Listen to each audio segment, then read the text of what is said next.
Hi guys, ये Devang Maheshwari this side. Small cap companies ऐसी companies होती है जहां पे कम टाइम में काफ़ी अच्छा पोटेंशियल की एक्सपेक्टेशन होती है।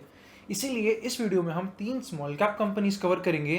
डिटेल में उसका टेक्निकल एनालिसिस करेंगे और इम्पोर्टेंट फंडामेंटल पैरामीटर्स पे भी हम डिस्कशन करेंगे।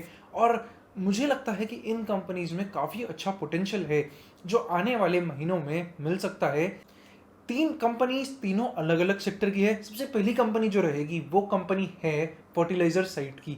सेकंड जो कंपनीज है वो है स्टील साइड की, और जो थर्ड कंपनी है वो है केमिकल साइड की। ये तीनों ही थीम पे मैं करंटली बुलिश हूँ। इसका सिंपल सा रीजन ये कि अगर आप इस ग्रुप को स्टडी करेंगे तो इस ग्रुप में अच्छे ग्रोथ रेट्स आ रहे हैं फंडामेंटली इन तीनों ग्रुप में। साथ में ही इनकी अगर आप कंपनीज देखेंगे और स्टॉक्स को टेक्निकल चार्ट देखेंगे तो आपको ज़्यादा से ज़्यादा स्टॉक्स इन सेक्टर्स में एक अच्छे अप ट्रेंड पे मिलेंगे। काफ़ी अच्छी स्ट्रेंथ है इन इन 3 सेक्टर्स में। चलिए बिना किसी टाइम वेस्ट करे शुरू करते हैं सबसे पहली कंपनी के साथ। तो मैं करता हूँ अपनी स्क्रीन शेयर। पहली कंपनी, इसका नाम है रामा फॉस्फेट्स। चलिए हम करते हैं इसके बारे में कुछ डिस्कशन। सबसे पहली कंपनी रामा फॉस्फेट्स। हम सबसे पहले कुछ फंडामेंटल की पॉइंट्स पर डिस्कशन कर लेते हैं। हम डिटेल फंडामेंटल एनालिसिस इस वीडियो पे नहीं करेंगे, हम ज्यादा ट्रेंड पे फोकस करेंगे, बट कुछ की फंडामेंटल पैरामीटर्स जो मैं हमेशा कोई भी स्टॉक को सिलेक्ट करने के पहले देखता हूं, मैं उन की पैरामीटर्स पे क्विकली टच कर देता हूं। सबसे पहले हम देखिए 741 करोड़ का मार्केट कैप है, स्मॉल कैप कंपनी है। अगर हम इसके रिटर्न रेशोज की बात करें तो अच्छे रिटर्न रेशोज है। 29.4%, 22.7%, काफी अच्छे रिटर्न रेशोज है ये। साथ में अगर हम डेट इक्विटी देखें जो एक इंपॉर्टेंट पैरामीटर है वो है 0.16, लेस देन 1 है। कंपनी खुद के कैश फ्लो से ही आगे ग्रो कर पा रही है। उसके बाद देखिए अगर हम ये फर्टिलाइजर साइड में है और कंपनी के 2 ब्रांड्स है, सूर्या फूल और गिरनार, जो कि काफी पॉपुलर है कुछ पर्टिकुलर स्टेट्स में। अब हम बात करते हैं इसकी ग्रोथ रेट्स में कि क्या हो रहा है ग्रोथ में। सबसे पहले हम एनुअल ग्रोथ रेट्स को देखते हैं। अगर हम करेंटली देखें 2010 में कंपनी का सेल्स था 131 करोड़ का, अभी 880 करोड़ का, यानी कि अराउंड 8 टाइम्स हो गया है। अगर हम लास्ट 3-4 साल में कंपनी की ग्रोथ देखें तो काफी अच्छी ग्रोथ कंपनी में देखने को मिली है। 375 करोड़ से 880 करोड़ हो गई है। 8 करोड़ का जो प्रॉफिट था 2018 में, वो 8 करोड़ का 104 करोड़ हो गया, यानी कि 1, 2, 3, 4 साल के अंदर आपका जो प्रॉफिट है वो अराउंड 12 टाइम्स हो जाता है। ये एक बिल्कुल नॉर्मल बात नहीं है, ये एक एक्सपोनेंशियल ग्रोथ बताता है। इसके बाद अगर हम देखें तो आपको अगर इसके रिटर्न ऑन इक्विटी की सस्टेनेबिलिटी देखनी है तो आपको दिखेगा कि रिटर्न ऑन इक्विटी हमेशा ही अच्छा रहा है, 10-12%, 14% के आसपास ही ऑन एन एवरेज रहा है। और अभी जो है वो अभी बहुत अच्छा चल रहा है। तो ओवरऑल फंडामेंटल इंप्रूवमेंट है, ऐसा कुछ इसमें को देखने को मिलता है। साथ में अगर बात करें तो कंपनी रिसेंटली में काफी एक्सपांशन भी कर रही है। अगर आप किसी फाइलिंग्स में जाके देखेंगे तो आपको एक्सपांशन के प्लान भी इसमें डिटेल में मिलेंगे। तो कंपनी में काफी नई चीजें हो रही है। साथ में अगर हम पूरा ग्रुप देखें, जैसे कि मैं फर्टिलाइजर साइड की अगर बात करता हूँ, तो इस ग्रुप में काफी कंपनीज अच्छा कर रही है। जैसे कि अगर हम चंबल फर्टिलाइजर करें तो अच्छा कर रही है। हम बात करें जीएनएफसी तो प्राइस और फंडामेंटल दोनों अच्छा कर रहे हैं। उसके बाद अगर हम बात करें एसपीआईसी तो ये भी दोनों तरफ से अच्छा कर रहा है। खेतान केमिकल्स भी दोनों तरफ से अच्छा कर रहा है। मध्य भारत एग्रो प्रोडक्ट्स की भी बात करें तो ये भी दोनों तरफ फंडामेंटल और टेक्निकल दोनों पार्ट पे अच्छा कर रहा है। अच्छी ग्रोथ रेट्स आ रही है और चार्ट भी बहुत सॉलिड है। इसीलिए ये सेक्टर सबसे पहले जो है वो सेक्टर करेंटली मुझे बुलिश लगता है। और इसमें एक कंपनी जो है वो है रामा फॉस्फेट, जो मुझे काफी अच्छी लगी। क्यों? क्योंकि पहले तो हमने फंडामेंटल ग्रोथ की बात कर ली, अब हम इसके टेक्निकल चार्ट की बात करते हैं। उसके पहले मैं आपको बता दूं, रामा फॉस्फेट एक one of the old trade है मेरा खुद का। जो स्टॉक मैंने करीब 1-1.5 साल पहले लिया था, मैं आपको उसका डिटेल पोस्ट बता देता हूँ। अराउंड 12 मई 2021 को रिसर्च लैब मेंबर्स के साथ भी ये पोस्ट शेयर करा था। एंड 140 रुपीज के आसपास था, यानी कि ये स्टॉक तब मैंने पिकअप करा था अराउंड इस ब्रेकआउट पे। एंड 140 से ये स्टॉक जो चला वो, उसके बाद मैंने हाफ क्वांटिटी 455 पे सेल करी थी इस पर्टिकुलर कैंडल पे। ये जो बड़ी सी आपको कैंडल दिख रही है तो इस पे ये है 455, यानी कि यहाँ पे हाफ क्वांटिटी सेल ऑफ करी थी। एंड जो बैलेंस हाफ थी वो बैलेंस हाफ क्वांटिटी अराउंड इस नेगेटिव ब्रेकडाउन फाइनली पे सेल करी थी। तो एवरेज सेलिंग प्राइस कहीं 340 के आसपास आई थी। और एक बहुत अच्छे टाइम में अगर मैं 340 तक देखूं तो मुझको जो एवरेज रिटर्न मिले वो 146% का रिटर्न कुछ महीनों में ही मिल गया था। उसके बाद क्योंकि स्टॉक एक्सटेंडेड था इसलिए मैंने ये स्टॉक को वापस से देखना कुछ टाइम के लिए बंद कर दिया, क्योंकि मुझे पता था ऐसे एक्सटेंशन के बाद जब आप एक अच्छे बेस पे पहुंच जाते हो, क्योंकि अगर हम देखें तो ये फर्स्ट बेस था, यानी कि ये स्टार्ट ऑफ द ट्रेंड था। उसके बाद ये एक सेकेंड बेस था, यानी कि एक रेस्टिंग पीरियड जो स्टेज टू स्टॉक में हो जाता है, और फिर हम थर्ड इस पे पहुंचे जहां पे स्टॉक में एक्सटेंशंस के सारे साइन क्लियरली विजिबल थे, इसलिए वहां पे सेल ऑफ करके फिर अगर हम बात करें तब से अभी तक तो 19 जुलाई 2021 से अभी 21 मार्च हो गया है, यानी कि ऑलमोस्ट 9-10 महीने के आसपास का टाइम निकल गया है, स्टॉक कहीं नहीं पहुंचा। और अब मैं 10 महीने 11 महीने बाद ये स्टॉक पे वापस नजर आई है। क्यों? क्योंकि इसके टेक्निकल्स वापस से अच्छे हो रहे, फंडामेंटली तो अच्छे ही थे बट प्राइस बहुत तेजी से निकल गया, इसलिए सारी चीजें कैचअप अप करी। अब जाके आप देखेंगे तो उसका वैल्यूएशन वापस से आपको थोड़ा ठीक दिखेगा। अगर आप पी मल्टीपल की बात करें तो वापस से वो 9 पे आ गया है, जो कि अगर हम उस हाई पे बात करें तो ये अराउंड 15-18 तक चला गया था। अब चीजें फंडामेंटली भी पहले से सही हुई है और चार्ट्स पे भी बुलिश है, इसलिए अब ये कंपनी मुझे लगता है आने वाला टाइम में अच्छा कर सकती है। अब करेंटली क्यों मैं इसको इस पॉइंट पे आपके साथ शेयर कर रहा हूँ, उसके कुछ रीजन है कि क्यों मैं आज ये वीडियो में स्टॉक को ले रहा हूँ। हो सकता था मैं 1 महीने पहले भी आपसे कहीं यहाँ पे स्टॉक शेयर कर लूँ, बट वो मुझे सही समय नहीं लगा। सही समय क्यों? क्योंकि स्टॉक एक अच्छा ओवरऑल कॉन्ट्रैक्शन दे चुका है।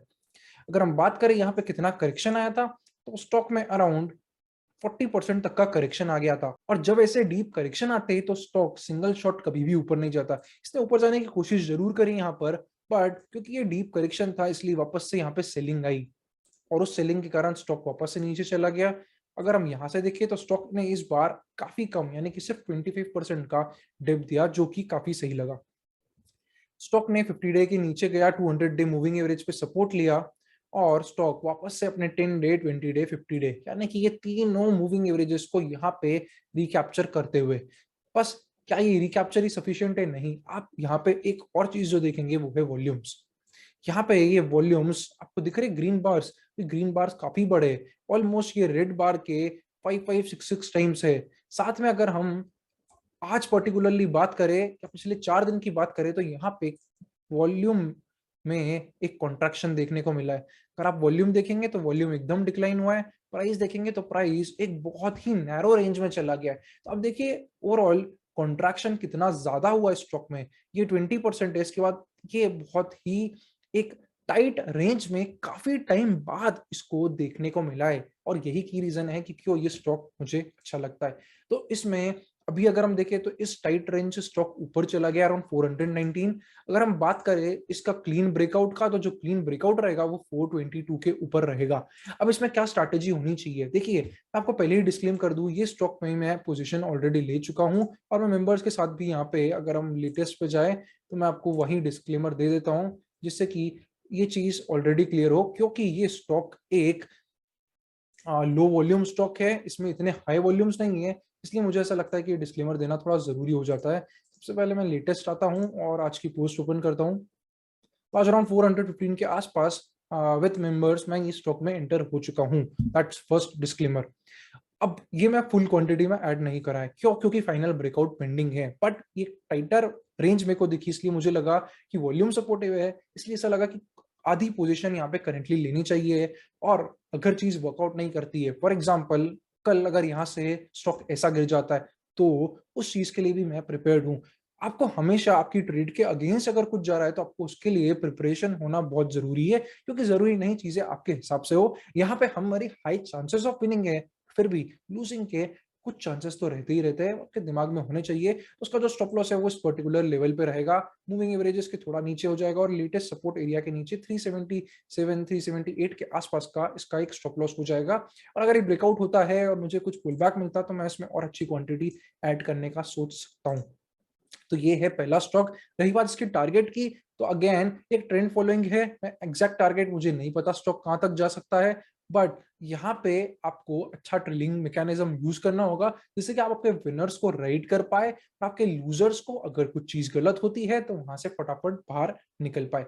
चलिए अब हम बात करते हैं दूसरे स्टॉक की। तो आज का जो दूसरा स्टॉक है वो है स्टील सेक्टर से, नाम है उसका महाराष्ट्र सीमलेस।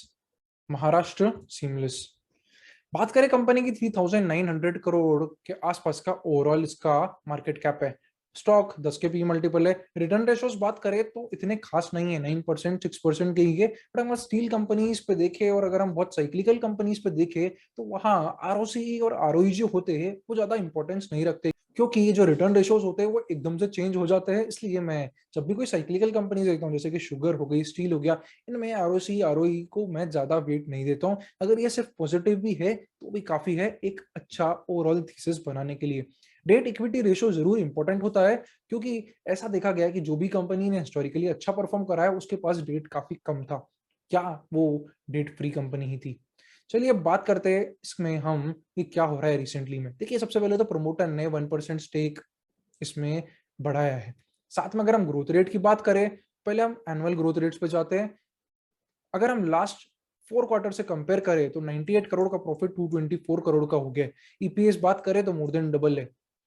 सेल्स की बात करें तो वो भी एक्स्ट्रॉर्डनरी 50% के अराउंड ग्रो कर रही है। दिसंबर 21 के रिजल्ट्स अगर हम देखें तो काफी सॉलिड थे। दिसंबर 22 में 562 का जो करोड़ का जो टॉप लाइन था वो 1139 करोड़ का हो गया है, यानी कि यहाँ पे आपको 103% का जंप है। खास बात ये देखने की कि आप यहाँ पे इसकी सेल्स ट्रेंड देखिए, 20%, 50%, 64%, 103%। मतलब अगर हम पिछले 4 क्वार्टर की ग्रोथ रेट देखें तो वो बहुत सॉलिड चल रही है। सबसे पहले हम इसका मंथली चार्ट बताता हूँ, क्योंकि यहाँ पे एक की इंसाइट है जो यहाँ पे देखने को मिलती है, वो ये कि यहाँ पे एक बहुत बड़ा ब्रेकआउट होने के अच्छे चांसेस है। क्यों? क्योंकि अगर आप ये ट्रेंड लाइन देखेंगे जो मैंने ऑलरेडी बना रखी है, इसमें एक टच पॉइंट ये हो गया, दूसरा अगर हम टच पॉइंट देखें तो ये, और तीसरा करेंटली। अब क्योंकि यहाँ पे 2 से ज्यादा टच पॉइंट्स है, इसलिए ये एक बहुत इंपॉर्टेंट ट्रेंड लाइन हो जाती है। और अगर इसके ऊपर स्टॉक जाता है तो यहाँ पे आपको रॉकेट दिखेगा। क्या दिखेगा? रॉकेट दिखेगा। अगर आपको वीडियो अभी तक अच्छा लग रहा है तो कमेंट में मुझे जरूर बताइएगा कि क्या लर्निंग आपको अच्छी लगी, और चैनल को सब्सक्राइब करना मत भूलिएगा। साथ ही में अगर आप हमारे टेलीग्राम चैनल पे नहीं जुड़े हैं तो आप हमारा टेलीग्राम चैनल भी ज्वाइन कर सकते हैं। टेलीग्राम चैनल का नाम है equialpha_stocks। काफी सारे ऐसे इंसाइट्स और शॉर्ट में लर्निंग्स यहाँ पे डे टू डे बेसिस पे शेयर होती है, तो आपको कुछ ना कुछ बेनिफिट उससे जरूर मिल जाएगा। आते हैं वापस महाराष्ट्र सीमलेस के ऊपर। 3 टच पॉइंट है, काफी सॉलिड है। खास बात क्या है? खास बात ये कि आप वॉल्यूम एक्टिविटी देखो, और आप ये वॉल्यूम एक्टिविटी आप इसके पहले देखो। यहाँ पे आपको कभी इतनी वॉल्यूम्स नहीं देखने को मिली। ये क्या बताता है? ये बताता है ग्रोइंग इंटरेस्ट ऑफ इंस्टीट्यूशंस, कि यहाँ पे बड़े लोग, जो ज्यादा स्मार्ट लोग हैं, जो कि सारा मार्केट चला रहे हैं, उन लोगों का इंटरेस्ट यहाँ बढ़ा है, इसीलिए यहाँ पे एकदम से इतनी सारी वॉल्यूम्स हमको पिछले कुछ टाइम में देखने को मिल रही है। अब की लेवल्स क्या रहेंगे? अभी करंटली अगर हम बात करें स्टॉक की, तो स्टॉक इसकी रेजिस्टेंस जोन के काफी पास में है। मैं ये सर्कल, अभी ये रिसेंट वाला सर्कल यहाँ से हटा देता हूँ, एक सेकेंड। हम आते हैं डेली चार्ट पे। अभी स्टॉक की बात करें तो स्टॉक डायरेक्टली उस रेजिस्टेंस के पास में ही है, इसलिए क्या स्टॉक को कल के कर लेना चाहिए? नहीं, आपको वेट करना चाहिए कॉन्ट्रैक्शन का यहाँ पर, कि वापस से स्टॉक थोड़ा इन मूविंग एवरेजेस को रिटेस्ट करे, फिर वापस ऊपर जाए। एंड फाइनल लेवल्स जो रहेंगे बाइंग का, वो 600 लेवल्स के आसपास रहेंगे, जहां से स्टॉक बहुत अच्छा मोमेंटम दे सकता है। अगले 2 महीने के लिए ये स्टॉक आपको खूब पैसा कमा के दे सकता है, इसलिए आपको इसको अपने रडार में रखना चाहिए। स्टॉप लॉस क्या होगा? इस कॉन्ट्रैक्शन के बाद जो भी लो बनेगा, या 10-20 मूविंग एवरेज के नीचे का जो रहेगा, वो आप स्टॉप लॉस ले सकते हैं। हमेशा स्टॉप लॉस रखिए, जितने भी कॉन्फिडेंट हो, उससे कुछ फर्क नहीं पड़ता। Risk always comes first. अब बात करते हैं तीसरे स्टॉक की, क्योंकि तीसरा स्टॉक जो है वो भी एक इंपॉर्टेंट सेक्टर का है। तीसरे स्टॉक का नाम है मेक मनी फाइन जेम। ये स्टॉक मुझे क्यों अच्छा लगता है? देखिए सबसे पहली बात, सेक्टर जो सबसे इंपॉर्टेंट है, ये जो सेक्टर है ये है क्लोर अल्कली सेक्टर। क्लोर अल्कली की अगर आप अलग कंपनीज देखेंगे जो कि शायद कॉस्टिक सोडा या जो इंपॉर्टेंट केमिकल्स होते हैं वो बनाते हैं, तो इसमें आपको मिलेगा GHCl, इसमें आपको मिलेगा गुजरात अल्कली। मैं यहाँ पे आपको दिखा देता हूँ कौन कौन सी कंपनीज है क्लोर अल्कली सोडा ऐश में। तो आपको यहाँ पे गुजरात अल्कलीज, मेकमानी Finechem, Punjab Alkalies, TGV SRAC, and sorry TGV SRAC, उसके बाद GHCL भी इसमें ही आती है। तो ये सब कंपनीज, पूरा ग्रुप जो है वो अच्छा परफॉर्म कर रहा है। बात करें मार्केट कैप की, 4000 करोड़ का market cap, return ratio 16.3%, ROC well good. Debt equity यहाँ अगर हम बात करें तो कंपेरेटिवली ज्यादा है, क्योंकि हमारा ओवरऑल ऑब्जेक्टिव कभी भी लॉन्ग टर्म होल्डिंग नहीं है। मिड टर्म के लिए होल्ड करते हैं, कुछ महीनों के लिए पोजीशन रहती है, तो आप उस टाइम ट्रेंड, फंडामेंटल सबका टुगेदर बेनिफिट उठा सकते हैं। But this is not an ideal debt equity ratio. अब यहाँ पे बात करते हैं सेल्स की। अगर आप दिसंबर क्वार्टर का रिजल्ट देखेंगे तो सेल्स एक्सेप्शनली गुड थी, 222 करोड़ वर्सेस 422 करोड़। प्रॉफिट की बात करें तो 25 करोड़ का प्रॉफिट, 70 करोड़ का प्रॉफिट हो गया। कंसोलिडेटेड देख लेते हैं। कंसोलिडेशन में कुछ डिफरेंस नहीं है। 2016 से अगर आप देखेंगे तो 394 करोड़ का जो प्रॉफिट था वो 1311 करोड़, यानी कंपनी एक बहुत ही तेजी में है। अगर 100 करोड़ का प्रॉफिट जो 2021 में था, अभी 80 करोड़ अप है, यानी कि यहाँ पे ग्रोथ तो कंपनी का नो डाउट बहुत अच्छा आ रहा है। अभी रिसेंट ईयर में रिटर्न ऑन रेशियोज है कंसिस्टेंट रहे हैं। अब बात करते हैं इसके टेक्निकल एनालिसिस की। जाते हैं मेक मनी की सही ओवरऑल चार्ट पे। अब देखिए ये स्टॉक में और आपको रामा फॉस्फेट के स्टॉक में काफी सिमिलरिटी देखने को मिलेगी, और खास करके डेली पे, वीकली पे नहीं भी दिखे बट डेली पे आपको अच्छी सिमिलरिटी देखने को मिलेगी। पहला जो करेक्शन था वो 37-38% का था, इसलिए यहाँ पे एक सेकेंड कॉन्ट्रैक्शन आने का हाई चांसेस होता है। सेकेंड कॉन्ट्रैक्शन की बात करें तो अब ये फिर से 25% का रहा, जैसा ही सेम जैसा कि हमने रामा फॉस्फेट में देखने को मिला।